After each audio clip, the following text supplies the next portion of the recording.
So this has been really a very intense first month at the Academy, and certainly very rewarding. I think what has been really consistently reinforced is the intense loyalty and pride that our physician leaders and our volunteers have in our profession, and indeed their generosity in contributing to the organization that I think really shares their commitment and their passion.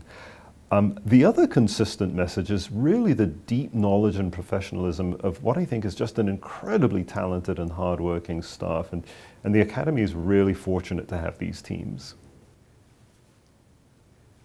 The American Academy of Ophthalmology plays a vital role in shaping and advancing vision care for our patients, vision healthcare education for ophthalmologists, and indeed the entire care team. And increasingly, it's contributing to the research that helps ophthalmologists make the best decisions for patient care.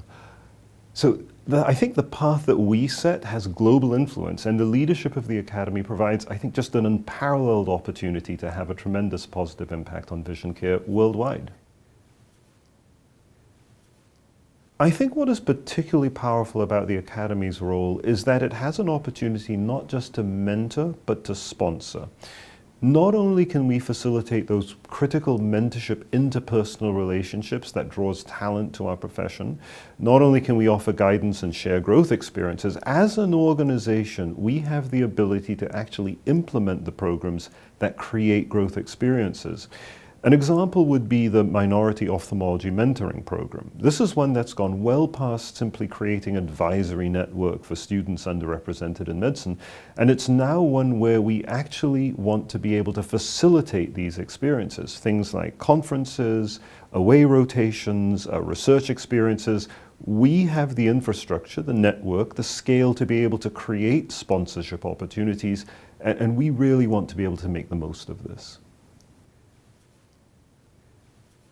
We're now as a society and as a profession increasingly aware of the importance of addressing health disparities, even as we strive to deliver the highest quality care.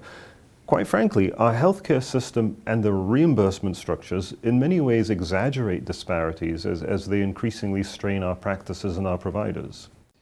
Our goal is to provide cost-efficient care that produces the best possible outcomes for patients, and it achieves that equitably.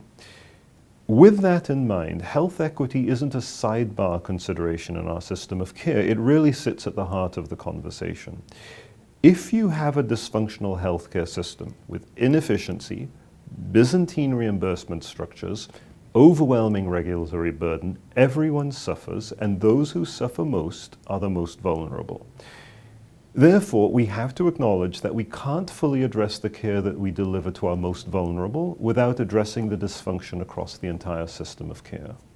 And this is fundamental to the approach that we have to take to discussions in DC and within states concerning everything from the restructuring of quality and cost drivers in Medicare reimbursement, the valuation of emerging therapies and procedures, things such as step therapy mandates, surgery pre-authorization burdens, and the risk of quality of care disparities that can worsen as checks on scope of practice across medicine are abandoned.